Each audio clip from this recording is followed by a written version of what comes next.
Pessoal, muito boa tarde. Boa tarde. Não sei quando que vocês estão me assistindo aí, se é no sábado, se é no domingo, se é em outro dia. Eu mesmo nesse sábado estou gravando aqui para transmitir no sábado, não é ao vivo, portanto essa transmissão hoje, tá? Não é ao vivo. Mas de qualquer forma, a gente segue aqui meditando no livro de Salmos, aquilo que nós vimos, né, na semana passada, né, de meditar a lei, e a gente segue meditando, e o tema de hoje é um tema muito caro, muito importante para a nossa compreensão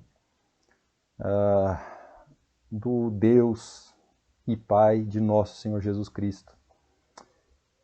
Portanto, é um tema muito importante, eu acredito, e a gente precisa falar desse assunto. Eu sigo lendo então o livro de Salmos, refletindo, meditando e trazendo aqui aquilo que o texto falou ao meu coração. Acredito que pelo Espírito eu possa dizer aquilo que esclareça, aquilo que gere mais vida, que traga mais paz para as nossas vidas. Então essa é minha oração, é que o que eu falar hoje seja conduzido pelo Espírito Santo, seja dito pelo Espírito ao seu coração. O tema de hoje é, entre aspas, Deus está no controle. Esse é um jargão muito comum no meio evangélico. Deus está no controle. Deus está no controle. Quando situações adversas acontecem, né, uma doença, uma tragédia, um tsunami, um terremoto, uma pandemia, rapidamente esse jargão aparece. E ele aparece, então, como uma espécie de fica tranquilo, Deus está no controle. Deus está no controle. Nada fugiu do controle de Deus. Mas quando a gente começa a pensar na maldade, no pecado, quando a gente começa a olhar para a desigualdade que aflige o nosso país, a desigualdade brutal que aflige o nosso país, quando a gente olha para o modo como as autoridades tratam a sua população, e temos visto agora durante a pandemia como que a população tem sido tratada, como que a morte tem sido normalizada. Quando nós vemos na história o genocídio indígena nas Américas, genocídio armênio, o genocídio em Ruanda, o Holocausto judeu promovido pelos nazistas. Quando nós vemos essas atrocidades cometidas pelo homem, as queimadas na Amazônia, no Pantanal agora mais recentemente, a ganância do homem avançando sem freios sobre a natureza que Deus criou, sobre aquilo que Deus nos colocou como mordomos, como cuidadores, e isso está sendo destruído. Será que a gente pode se apressar em dizer Deus está no controle? Calma, Deus está no controle. O que eu quero falar hoje é que sim, Deus está no controle. Mas eu quero entender melhor o que isso significa. O que é esse jargão, que é uma frase sintética, né? O que ele sintetiza? O que significa esse Deus está no controle?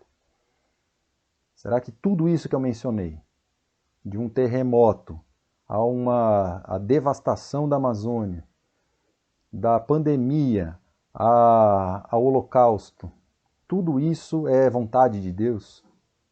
Tudo isso era desejo do coração de Deus? Era assim que Deus determinou? porque isso é um modo de interpretar Deus está no controle. E nós vamos ler o texto então de Salmo 2, segundo Salmo, e a partir desse texto eu quero refletir um pouco sobre esta frase, Deus está no controle. O texto diz assim: Por que as nações se amotinam e os povos planejam em vão? Os reis da terra se insurgem e unidos os príncipes enfrentam o Senhor e seu Messias. Rebentemos seus grilhões, sacudamos de nós suas algemas. O que habita nos céus ri. O Senhor se diverte à custa deles. E depois lhes fala com ira, confundindo-os com seu furor. Fui eu que consagrei o meu rei sobre Sião, minha montanha sagrada.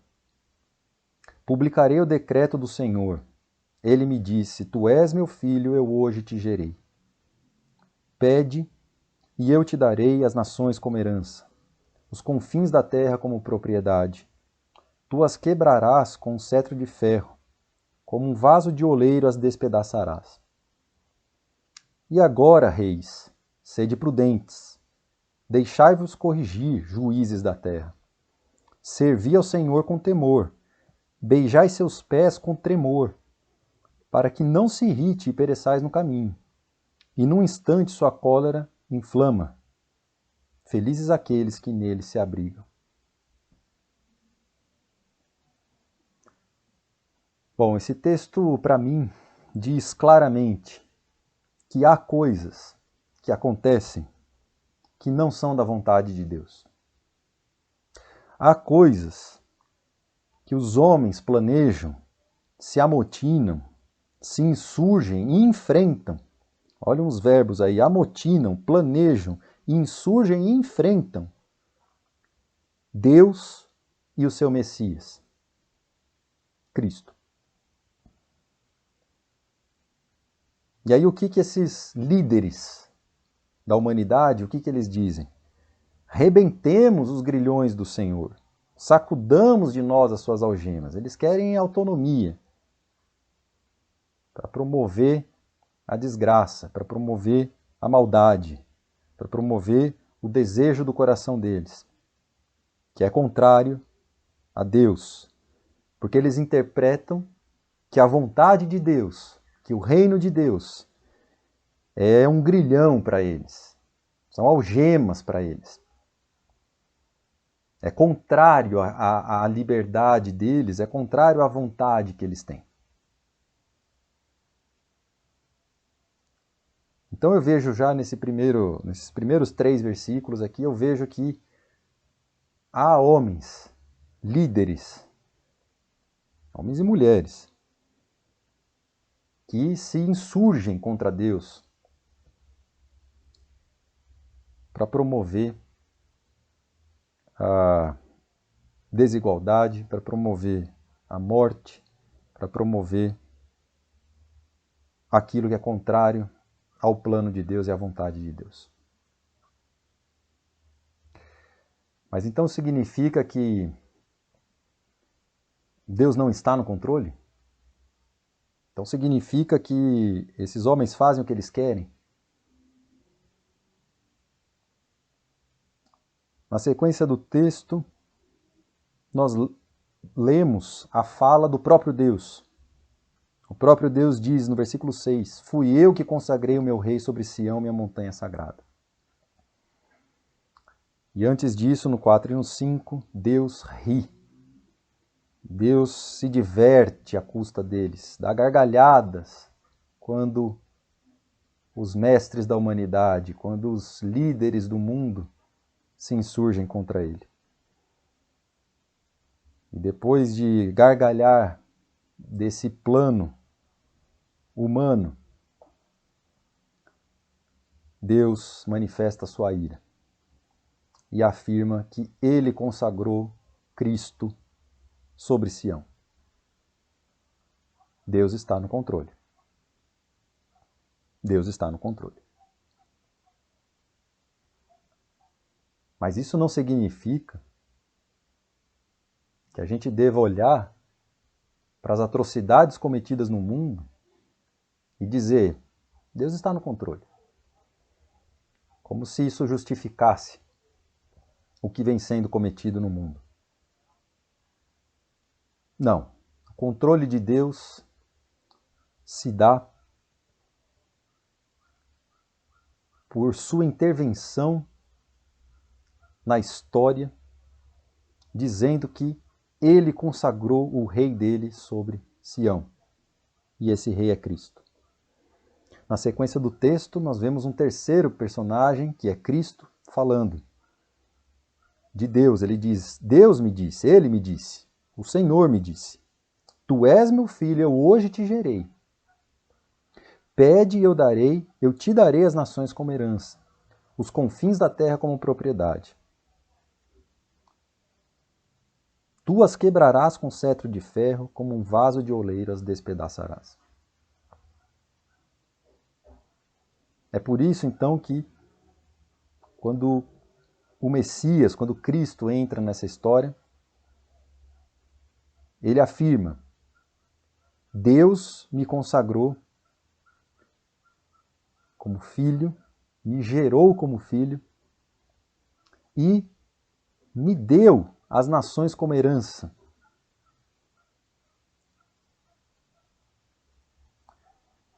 Portanto, Deus está no controle. Deus está no controle.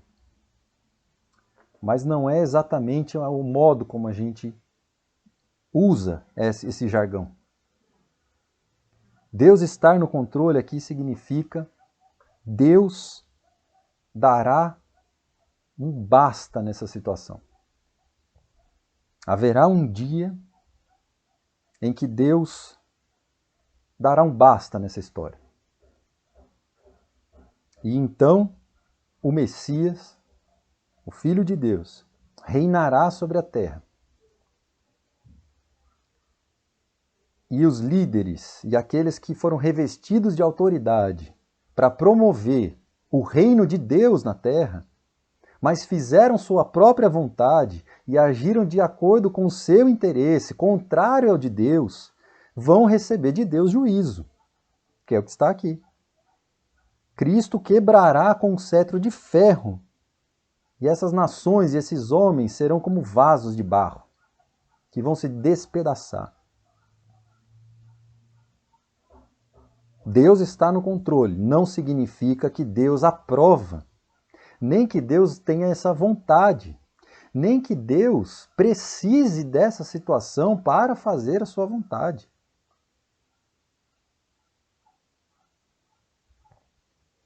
Há uma interpretação do Deus estar no controle em relação aos líderes mundiais que é assim: ah não, mas Deus usa vasos de desonra também. Deus também usa vasos de desonra para atingir o seu propósito. Ora, pense e reflita profundamente sobre isso.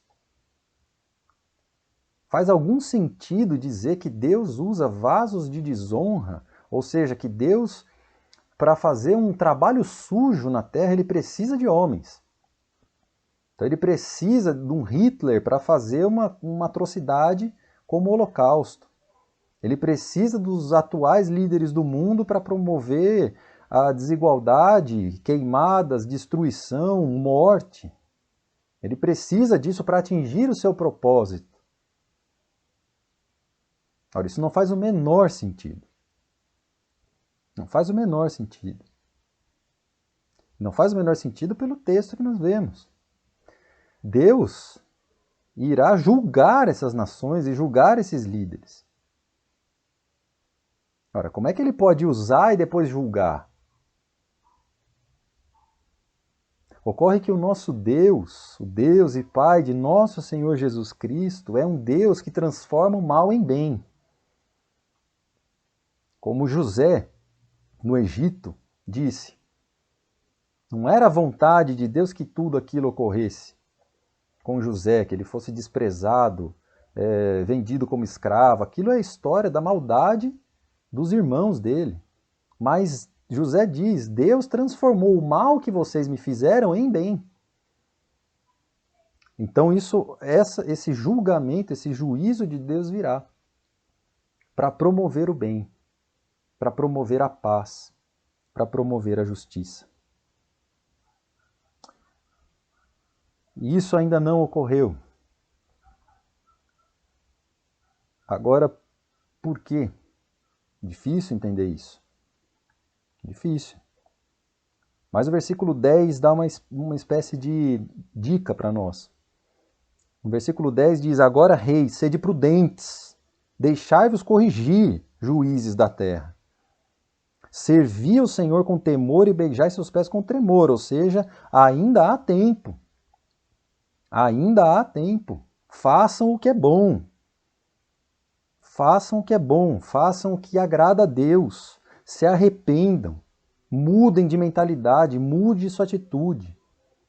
Promova a paz e a justiça. Promova aquilo que é da vontade de Deus. A gente já vai falar sobre isso.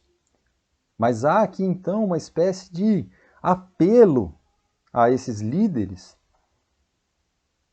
que fiquem atentos, que tenham temor e tremor diante de Deus, porque eles estão revestidos dessa autoridade para fazer o bem, não fazer o que eles querem fazer.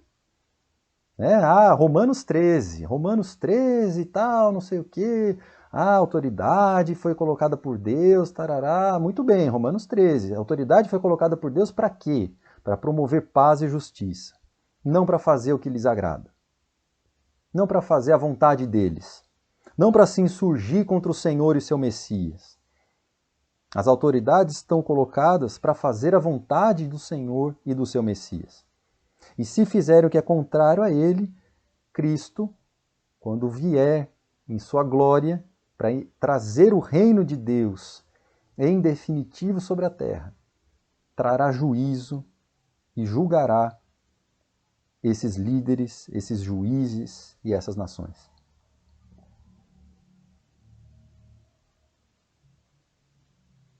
Portanto, não faz sentido usar o jargão Deus está no controle como uma espécie de tudo está perdoado, está tudo tranquilo. Tá? A gente abre o noticiário todos os dias e se depara com cada dia mais desgraça.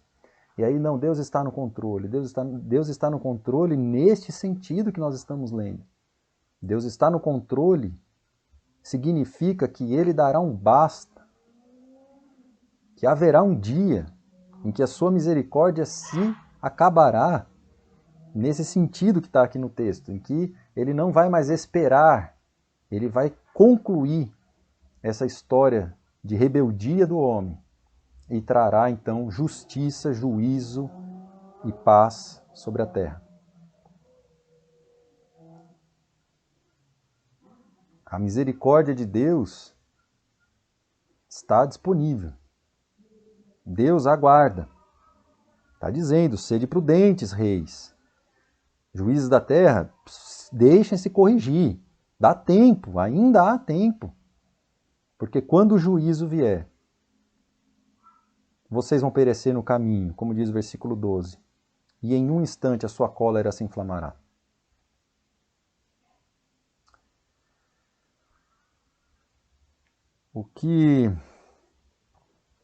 O que nós lemos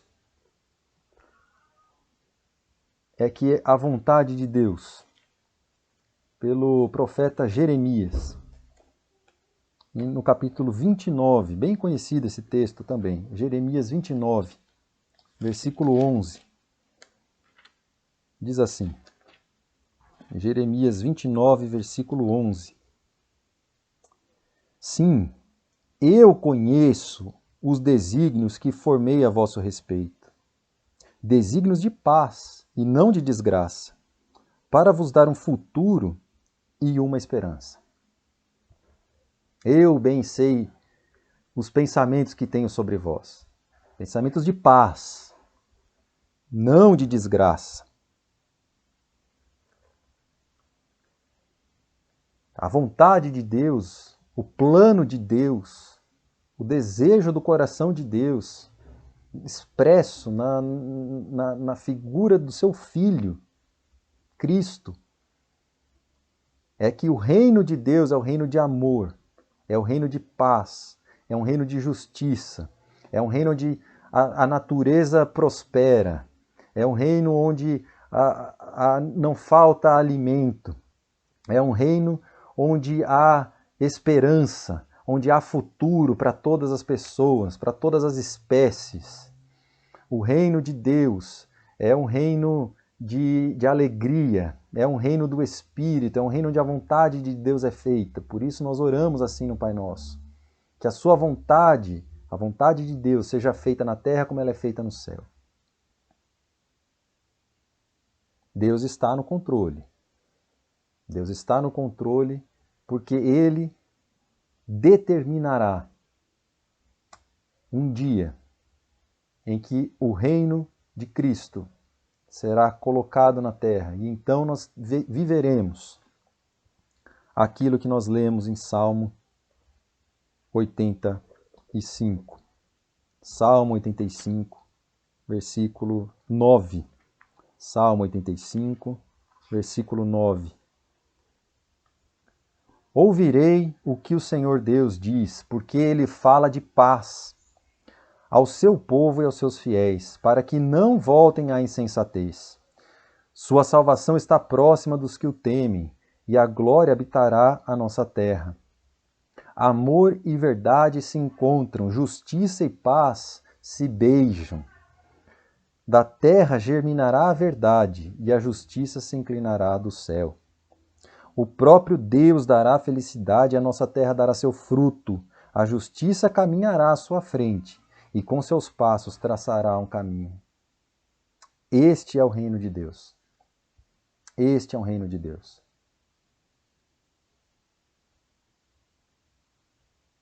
Agora,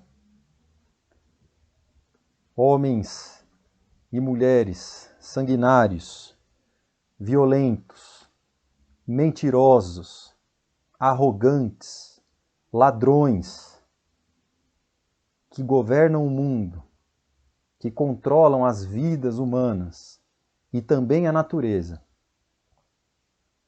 receberão seu juízo, caso não se arrependam.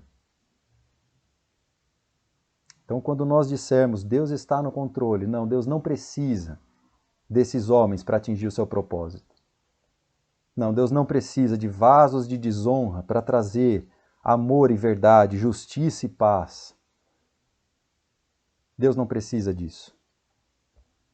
Deus precisa de homens e mulheres que abracem o reino de Deus, aqui e agora, que lutem pela justiça, pela verdade, pelo amor, pela paz, que promovam vida ao invés de morte, que lamentem o sofrimento e não riam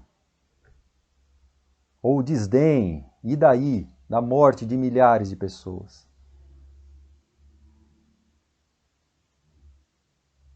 A vontade de Deus é que Cristo reine. E o reino de Deus, como nós lemos no Evangelho, ele já chegou. O reino de Deus já chegou. Ele já chegou porque o reino de Deus já pode estar aqui, no nosso coração, na nossa vida, nas nossas atitudes. O reino de Deus já chegou. Quando perguntaram a um rabino onde estava Deus no holocausto, ele disse: Deus estava com os prisioneiros. Deus estava com quem sofre. Ainda o reino de Cristo não foi implantado, como será. Por isso aqui está a oportunidade de se arrepender, de se deixar corrigir e tomar o lado daquele que sofre, daquele que padece, da natureza que arde, tomar o lado da vida, para que o juízo não venha sobre nós. Era isso que eu pensei, planejei, meditei para trazer a vocês hoje. Fiquem na paz E, se Deus permitir, nos veremos no próximo sábado. Um abraço a todos, um bom sábado, uma boa semana e paz, paz.